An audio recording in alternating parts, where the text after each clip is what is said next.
All right, get it going. All right. Are you starting it? Go. Howdy, everyone. Welcome. We're Cowboys. G'day, y'all. Hey, everyone. Hey, everyone. Welcome to the Grounded Show. Today we've got a guest, Jordan Lowry here, from Blackstone HR, or Blackstone Business Partners, right? Blackstone Business Group. Didn't you do your research? Good Yeah, prep work. good. Thanks, No, I everybody. didn't. Good start. Hashtag off the cuff. I didn't remember Blackstone. That's I think I changed the name 8 times, but Blackstone Business Group or Yeah. Blackstone HR. Yeah, Yeah, that's that's us. right. Yeah, we'll just roll with that. Happy Yes. days. Well, thank you for coming, legend. So we're starting off with everyone's favourite drink whenever we have a guest on the podcast. So kick us off. What are we drinking? Water, boys. Yeah, hell. No, today, gentlemen, we have Ron Zuckerberg, 23. Reason is the 23. I think it's System of 23. It's Yeah. definitely not 23 years old. What system of Well, it's I have no idea. System of Solera.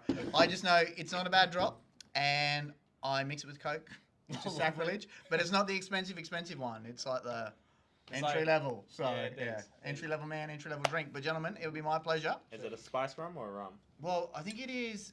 They do it. To see my knowledge of reading the box was they age it like 2,300 meters in Guatemala. Yeah, so meant to give that's it like what the rich 23 rich is. blend.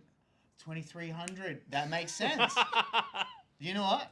There you go. Prep work, baby. Exactly the 23. Yeah. Prep work. Yeah. All I right. like that. Light us up. I'm glad to see you've brought good cups. Yeah, It's we're like- these are like what you get in a motel. Oh, When- that's what we had in the office. when you stay Kmart, bro. when you stay in Ridges, they're up on. Anyways, let's go. No. The Lights question up is, too. would you rather drink out of this or a tall glass? Either or, but these are. Mate, we're a high It is- value production. Have you told people this is like 7 a.m. that you record this? So. FYI. What do we have? Was it 1 o'clock now? So that's all right. So Yeah, it's all right. alright. It's after 12 o'clock. Is that Where's too your much? picture? Like, No, that's alright. That's good. I feel like that's enough for a one. yeah, true. Look at me, teetotaler. Yeah, keep So- going, bro. My driver's downstairs. yeah, I'll grab this one. Oh yeah, Ed. I was nearly going to give you. Okay. That's alright. I'm going to. You know, people are gonna have to watch this, and they're Yeah. gonna be like, "My goodness, I Yeah. didn't come on here to To watch." watch people Why pour would drinks. you? Why would you give the fattest guy in the show? Yeah, Ed and I. Oh, So Ed and I are on the wedge shred. So we're yeah. doing So use no it, sugar. the wedge shred. I like it. That's his wedge shred, not my wedge shred. Yeah. Cheers, boys. Yeah. Cheers, Cheers. gentlemen. Thank you, lads. Thank you for Oi, coming. oi. Gordo. Thank you for having me. I'm excited. Tastes like Bundy. It does. Some Sorry, people that's will be happy actually- to hear that. Some not Alright. so much. Here we go. All right, Jordo, let's get into it. So, we wanted to catch up with you. Obviously, the way your business is run, you have a lot of external staff, and you've scaled kind of exponentially over the last couple of years. So, we really want to talk to you about, I guess, how you manage your external staff and how you scaled it in that way, and what kind of tools you've worked to scale the business and Yeah. get to where you are today. Thanks for having me, gents, and for being interested in the business. So, my business has gone through. It started out with just me. I saw a gap in the market where we could do things a little bit differently, Yep. and I think all good businesses start like that. Yeah. And put our own little spin on it. And from there, my view on scaling is when you can, if it's cheaper for you to get someone to do a job. For example, I have cleaners at my house. I have people that mow my lawns. It is, if I can just say I make $70 an hour and the cleaner costs 30, outsource it. Yeah. And I think that's one thing a lot of business owners do too. They don't do enough. Is they try and do it all. And granted, I was very much the same. We've become a bit of a control freak because I can control the deliverables. But what will happen is you eventually get to this point where it's this stalemate because you're doing so much.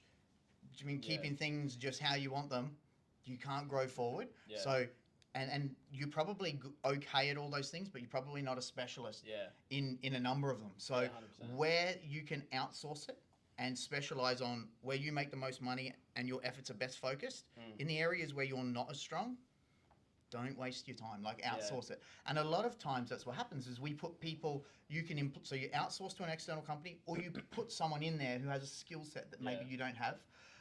One thing employers do, I see as well, is we like people who are like us. Yeah.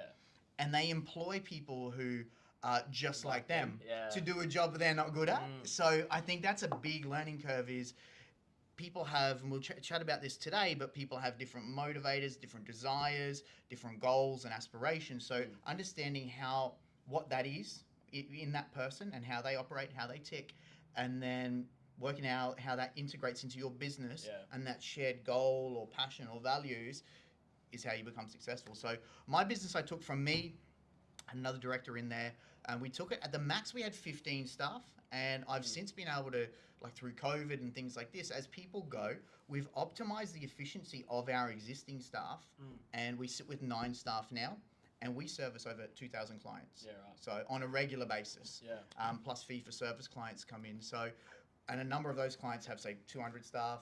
A lot of our focus is SMEs, but some of those staff have, so these companies have 200 to 2,000 staff. So we're involved in that process a lot. So we understand how to get the most from people. Yeah. So And that's, I don't want to get into that too much No. in terms of the business. I mean, to give it, I guess, a bit of context for everyone, what does Blackstone do? Because I really didn't touch on that at the start. So. hashtag sales pitch. Yeah, No. yeah. So we're an external HR provider.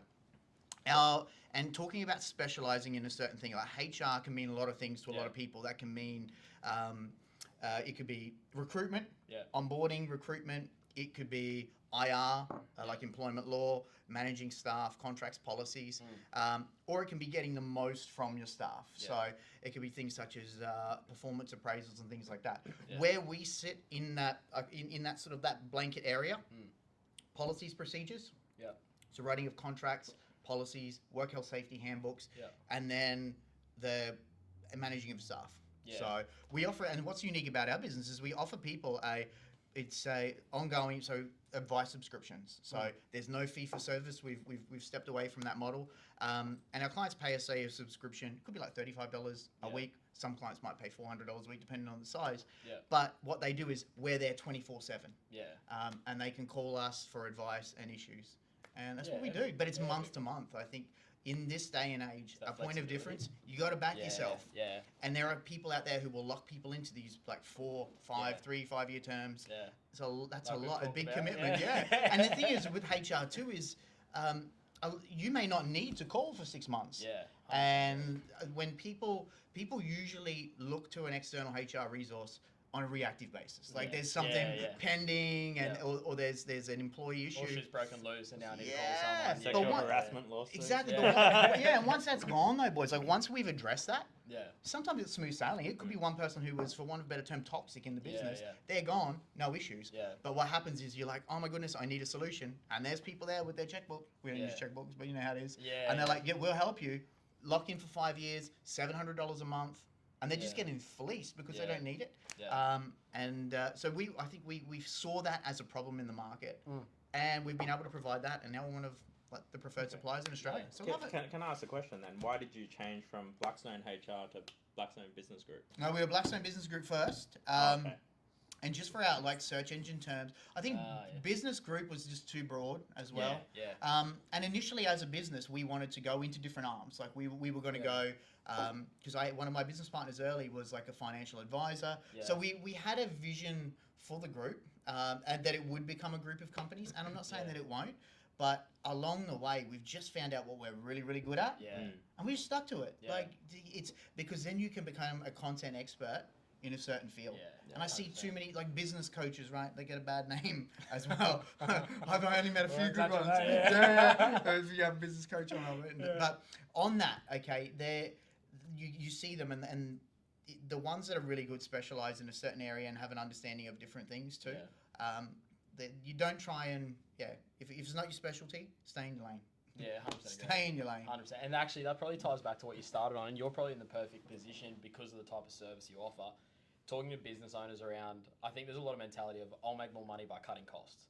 Yeah. And as opposed to, like you're saying, if it's more valuable for me to be spending my time on my specialty as opposed to this fringe thing that I might need to focus on. Do you have is that a lot of your conversations initially with potential new customers or just people in general? Because I know Ed and I both see it a lot. People go, I'm going to make more money because I'm going to do the accounting, my bookkeeping, my HR, everything in-house because it doesn't cost me. As opposed to going, all right, this is going to cost me $1,000 a month, hypothetically. Yeah. Or say if you $500 a month. Mm.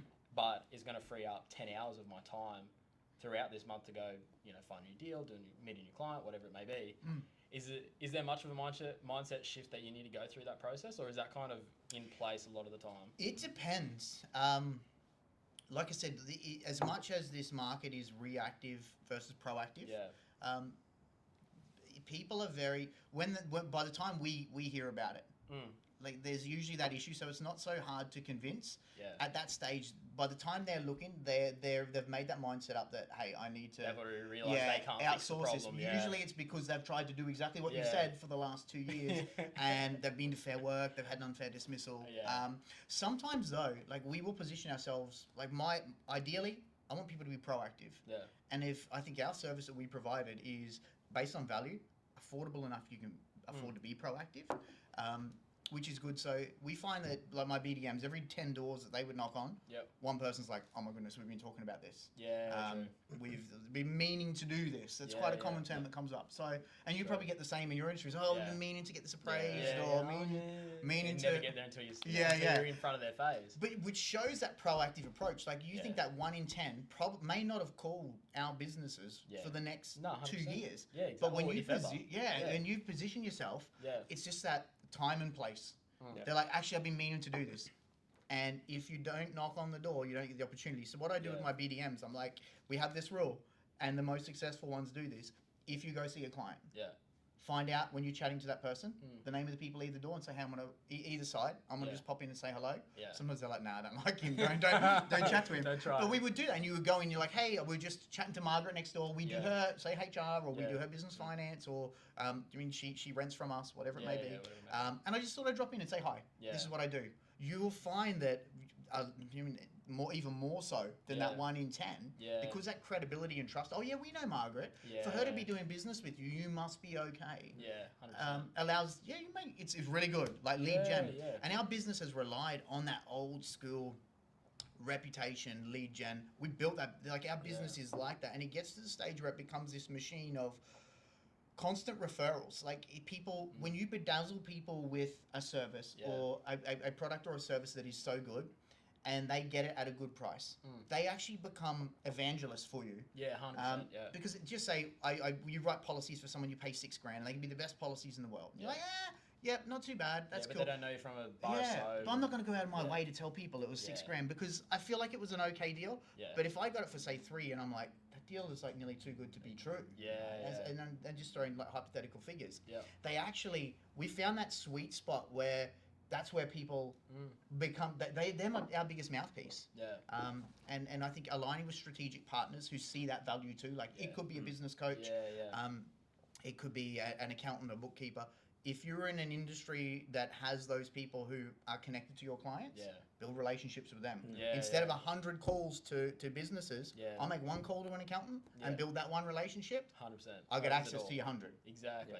And you walk into that door with a warm relationship straight away, as opposed to a cold call where, like you said, your cut through could be 10%, it could be less. Unless you're really good on the phones and starting to build a relationship. So I guess touching on that, is that how you scaled your business over time? Absolutely. Word of mouth and being vigilant in ritual and process. So I have, so my teams are really good. So I manage people how I want to be managed. So we establish a business plan, and I'm not this person that, when it comes to a business plan, don't give me the same business plan every 3 months. Markets change and evolve, so a business plan must as well. My best BDM, he would double the income of everyone else. Like they're all my BDMs are very heavy hitters in that sales space, but they have a consultative style. They're not pushy. They won't say, hey, okay, so this is how much it costs. You don't need to if you're good at sales and you build value. But where they're really good, and the difference is, he wakes up every morning and does his mantras in the mirror. I don't do the mantras in the mirror, but the structure and the process. And if I get in the car in Sydney and we're driving around, and I'm like, hey, how's your business plan? And Chris he'll be like, he's in the visor, and I'll pull it down. And he doesn't just have like a business plan that sits somewhere. It's scribbled all over. He writes and changes that business plan daily, weekly, because good. And the results speak for themselves. And people are different too. Talking about personalities, like if we go out to say dinner or drinks or something, a social, because he's got his family, he will do the dinner, but won't always do like the drinks. But people, not everyone's the same. Some people have they focus, like they may have that lone wolf mentality. Others the family person. And all too often, I think as business owners, with the people we employ, we want everyone to be the same. But everyone I think you hit the nail on the head before when you were talking about how as business owners, you want to hire people that you're gonna have beer with. Yeah. And don't get me wrong, there's a part of that from a culture perspective, which I think is important. But like you said, you might not get the best results. Yeah. Just purely because you want to have beer with them doesn't mean he's actually good at what they do. Yeah. And I think that's such an issue. An ego is a big one. Yeah. So I think about this. I'm a salesperson. Like you're a business owner, you're a salesperson. Yeah, My background come from sales as well, and this is the thing is sometimes the best real estate. We'll give you an example, and finance, right? The best salespeople usually have the biggest egos and the highest demands they put on an employer. So the top earners. And which means, as a business, we're like, we don't want to let them down, so we're going to give them the best leads. But what happens is you give them some bad leads, and they get a bit of rejection. Sometimes the biggest egos and the top earners actually are the most impacted. And they're the most fragile. They hate rejection. I'm the same. No, I'm good. I'm knocking on doors and people are like, amazing. Yeah, you're so good. We've been talking about this. Let's make it happen. I get a few rejections. I will leave. I will stop the phone. You go and do your job. Like I think that's a really important thing to touch on, because in terms of we're all salespeople, the sales process, but then I think everybody sells differently. Correct. I think we spoke about it in an earlier podcast that we were saying that Grant and I educate people as our form of selling. We educate you and go, hey, here's all the info. You go make the best decision. Come to me if you need it. If not, I've given you all the information. Go for God. Do it yourself. And that's where we really underpin the value, because it goes, if they then come back, because I let them go and say, if they don't come with me, I don't want to waste my time being pushy. But then again, you've got the other sales spectrum where they're very good. You know, they can sit down, talk to you, close you on the day, have a signature on the day, right? But I think buyer's remorse increases though when that happens, without a doubt. But I think that's also touching on ego. I think the way that we do it, like you were saying, you're probably the same, Geordie. There's a lot of ego in that where you sit down. Here's the information. You come back to me. Power play. That's a lot of ego behind I tell you, that. if any of my clients watch this, I'll tell you my power play. I've done this. So, for example, like just say a small trade business, I might charge them. This price is quite me, $2,500 for like a HR work health safety system. But I'll sit there. No, we've done this too. Like I've said, like if you don't like, I'll give you your money back. I genuinely mean that. No one's ever taken me up on it. Don't take me up on it. But I'm a boss, I could do that. But I've also done this. It's true. But if you educate people and you bring them value, I say that like, hey, if I encourage you to go see competitors. And they'll be like, no. Like, tell me how much it costs to do business, right? Which is good. But my line that I use is, if we're going to spend $2,500 on this HR work health safety system. If it's just going to be something that's going to gather dust on your shelves or on your desktop, and you're not going to utilize it, save the money now. I love that line, but it's true. Like that's good though. If you're going to spend money, get it back. Don't be doing this as a tick the box exercise. You're wasting your money. 100%. Like I'll take it, but you're wasting it. So many people do that though too. And people like, I get it, because you're genuine. Like people buy from people. If you're genuine, it's really good. I say this to any salesperson. If I know, I can sniff out a salesperson, like we all can. You go to like the dealership, oh man, someone else looking at it. Let him buy it. And it annoys me. Oh, scarcity. I know what scarcity principle is, but on that, I think if you can smell that someone is after your money, people run for the hills, and people are not dumb. 100%. It's like blood in the water. If I can smell that you're after something from me, and you actually don't have a genuine give to get back sort of approach, or 100%. consultative, I'm out. Exactly. Well, it's an old term in real estate. Everyone calls it commission breath, because agents calling and going, do you want to do the deal? Do you want to do the deal? And they're the ones that, 100%, like you said, you'll either get the deal signed, but there'll be buyer's remorse, and their reputation's cooked anyway, or they just don't get the deal done because people go, oh, you're a wanker. But then you've got really high performers that do really well in that space. Right? They can sit down, and then you're like, man, if I was on the other side, I'd buy from him. I'm interested in that, because I find a lot of the time they'll be good for a period of time, but talk to all the people that have transacted with them. There'll be 50% that love them, 50% that hate them. And it depends what you're going for in your career. If you're just here to make money and then invest it and piss off, fair play to you. But if you're looking at building a long-term career and your reputation is the most important thing to you, I don't think it's helpful, but I think there's a way that you need to pivot at some point in time. Well, see, this is what I don't understand from like finance guys, right? You really need to trust and like someone to be like, here's my books, help me clean it up, right? And that's why I've never gone But then I know brokers in the market that are very good at that. You know, they go, look, we can do this, we can add this value. And I've never sold like that. I go, let me have a look at it because I don't want to promise you the world and not deliver. Yeah. So until you're comfortable to sit down and go over the numbers with me, I'm not going to promise you anything. Yeah. But the other ones are like, oh, we can do this, and we restructure, we can save you, blah, blah, blah, increase cash flow. And then it's great and all. However, like it's a different method of selling, right? Yeah, same as real estate, same as any kind of service. Yeah. You know, you can go through, there'll people be naming, you know, all the big brand competitors of yours and going, oh yeah, we can beat them by this and cost, and you know, you'll be a more valued client. And people go, well, I'm paying these guys X amount a month, but not getting anything, so I'll go with these guys because these guys. And that's one way of selling. I can't sell like that, but selling in a way where it's just like exactly what we mentioned. Look, you're paying for this much. Here's our thing. Have a look, review, come back to me when you want to go. There's value in that because, and sometimes you've got to give to get back, right? I think ideally we put effort into our business and the clients that we meet with the hope that we're going to get some sort of return. Yeah. But I think when we give, say, advice, we would all give some sort of advice at some stage. Yeah. And it's complimentary. We're not charging you for that. We're not sending them an invoice for that 20-minute conversation or half an hour conversation. Yeah. I'm invoicing you for this. You thought the drink was free.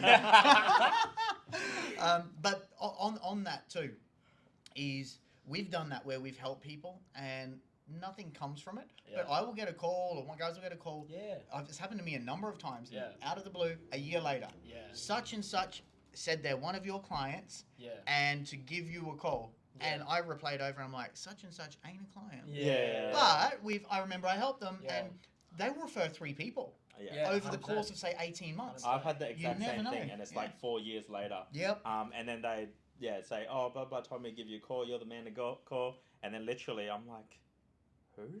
Yeah. And when I look back through, it's just like I had one email inquiry, one email response. Do this, and this. Look, you're not in a position where I can add that much value. Yeah. Take control yourself. When you get to about this point, come back and see me. Yeah. That's one email. I think it was the longest time was 4.5 years. Yeah. And then somebody calls and said, oh, they said you were like the man to talk to. And I was like, yeah, thanks. That's good. But that's the thing, and it's something that we train, like, because obviously in real estate we have sales staff and we train them in how, you know, hopefully they can do better.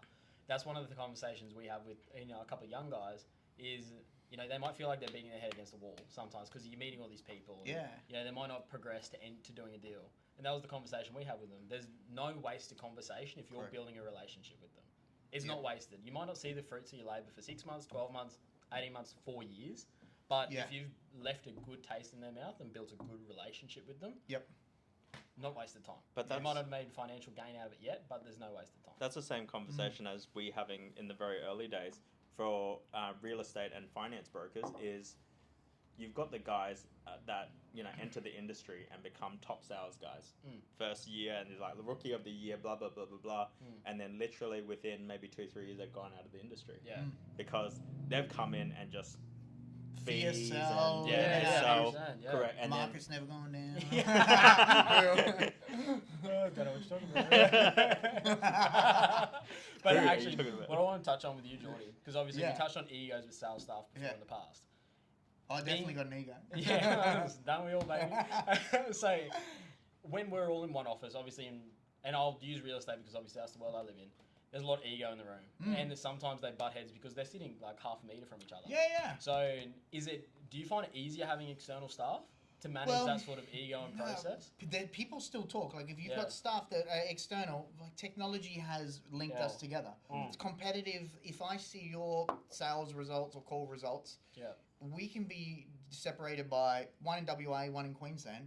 I can still be competitive with you. The egos will still clash. I think the most important thing is this.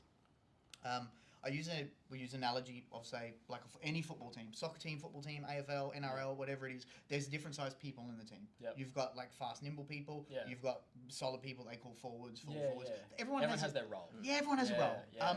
But business owners are like the coach to that as well. You can't just put a team of all big people on the field or all agile people on the field, because when they go up against the opposite or the yin to the yang on the opposing team. Yeah. But if I'm small and I should be a big person, I'm going to get cleaned up. Or if I'm a big person up against someone who's quite agile in the wrong position, your staff are not effective. Yeah, exactly. And just like a coach says, you play here, you do this. And granted, not everyone's job in that whatever team or sport or code it is the same. You have some people who just have a basic job. 10 meters, do that. Kick it to that person. Your job's clear it from here, get it there. And the other people are fancy. Same is true in business. Not everyone's a sales superstar. You might have someone who is reception, tea and tidy, but we all have an impact on the client's overall experience. And I think educating your team and about what part you will both play. Because I'll give an example. Sales, just say you sell cars or you sell equipment. You've got a sales team and a service team.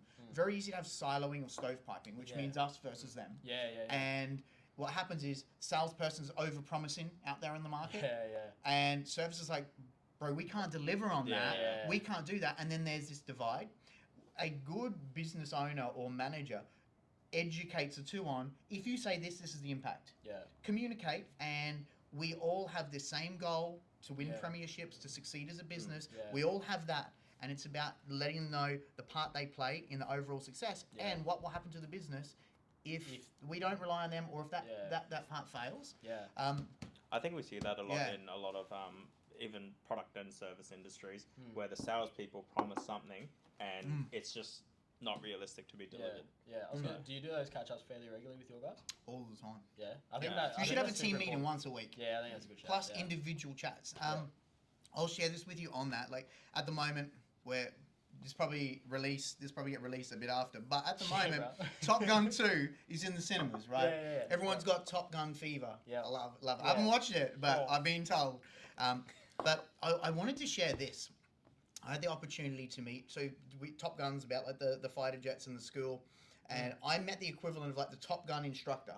So like that, whatever that lady was from the first one. Is Tom Cruise that guy now? Is he the instructor? Spoiler alert.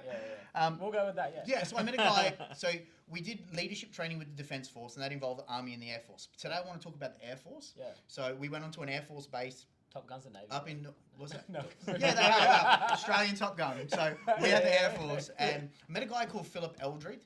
He is the trainer of the fighter pilots. And we actually have in Australia and a very, very competitive, like our fighters, when they get together and they meet in the central location in the world, Australia does really, really well. Because in America, they've got a high amount of like the planes, lots of planes. Australia, we've only got like 120 planes, I think, at the time. I think we're going to F-35 Lockheed Martins, but we had F-18 Hornets at the time, all spec'd up. I have a picture of my head in an afterburner. I'll show you the photo. I took it out today. But what happens? So what they do is when they plan. So we met in a bunker, and they speak about how they actually plan missions, and it's really cool to tie back to business. And they use this acronym called PBED, which stands for Plan, Brief, Execute, and Debrief. So what they do is when they plan a mission, they will plan a mission. And they'll say, okay, well, it's a 3-jet mission, but we'll send 4 jets, so we've got a contingency. So if one has an error or something goes with fuel, instead of us all coming back and regrouping and going out, we have that contingency. The affected jet goes back to base, and we go ahead and proceed accordingly. And then they brief, and the brief is really important, a little bit like what we spoke about before. So when they brief, and everyone cross-checks each other about the part they play. So I will go, I'm the fighter pilot, and I'll go there and I go to the gear clerk.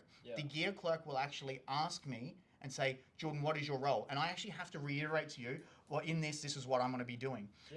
There's that cross-checking and referencing between, and then the co-pilot does it with the pilot, and pilot with the co-pilot. And the reason they do that is so that everyone is aware. And I know what your job is, and you know what my job is. So when it gets there, there's no confusion. That's really so they execute the mission, and then they come back and they debrief. Where did it go well? Where did we achieve targets, goals, success? Where can we do better? And business is exactly the freaking same. We plan. So you think about this. If you are not putting a business plan in, or finance planning, or do we need more room or space, or if you're not planning, well, they say fail to plan to fail. It's so true. So with your staff, that could be your business plan. So you could do your own business plan as a business owner, but putting plans in with your staff, and then educate briefing. So what role do you play? So if this is our goals as a business and where we want to be, this is the part you're going to play. Yeah. So we need more finance in the business. We need more sales. You're a salesperson. Yeah. This is how we're going to do it. Yeah. And then we brief, exactly like we said before. Yeah. And then you execute, say, a quarter, and the debrief is important too. Yeah. Instead of just like, okay, next quarter. Yeah, good work, guys. Yeah. Sit down. Where do we do well? Yeah. How do we achieve this? Where can we do better? Yeah. And celebrate success. Yeah. I think it's really important because the approach I have with my team is this. It's how I want to be treated. This is how much I will pay you, and this is the commission. Tell me how you're going to achieve this. And they give me that plan. Yeah. So we have that goal, and they share that this is what I'm going to do. My approach is this. If you're on target or you're in front of budget, if you want to take the wife to the movies on a Tuesday, or I want to have a 1 o'clock nap, yeah. We haven't talked about this before, don't worry. Inside joke, viewers. But if you want to do that, that's no worries. Yeah.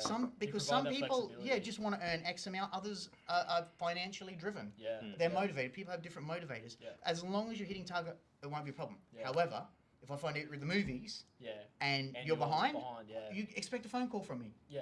And it's give and take, and you treat people how you want to be treated. And I think that's a good approach. Yeah, agreed. If you set the deliverables with your team, or your staff members, or the people in your business, or who you're associated with, together you agree on it, happy days. Yeah, and I think, like you're touching on with that process as well, it avoids the siloing.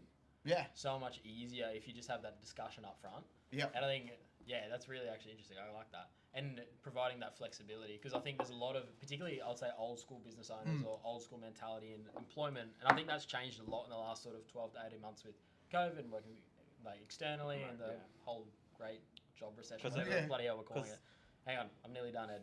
And I get a word in it. Oh, I know. No, no, this is a grant show. It's called granted, not edited. Edited. It's called granted. We'll flip it around later. But I think there's a lot of people where they go, like, say someone's hit their targets or whatever the staff member's done what they've needed to do, and it's 3:30 on a Friday, and the boss says, "You're sitting here till 5. You sit here," and I think that's where you start to get that deep-seated kind of, but you just left at 3:30. Bro, and I get that it was a late day for him. Yeah, exactly. Not like you, Jordan. I think there's a lot of people Fridays. that the boss says, "Do as I do, don't do as I." Sorry, do as I say, don't do as I do. Yeah. And I think that's where, particularly the way everyone is now, people want to be treated how they would like to be treated. But if you're saying that and the boss goes, "You got to stay here till 5, but I'm gone. I'm gonna have a long lunch," people go, "Well, fuck you." Yeah. I think that's a part where I think COVID's also brought in. Right now, all your employment laws, and this is probably best for you to weigh in, it's all time for money, right? Not many businesses are structured for performance for money. You get, and yours is, for example, you go to your BDMs, you hit the targets, I don't care what you do. You can go watch a movie with your partner in the middle of the day, I don't care. But the employment laws today are still structured at, you're working full time, you got to give me 38, 40 hours a week for this much salary.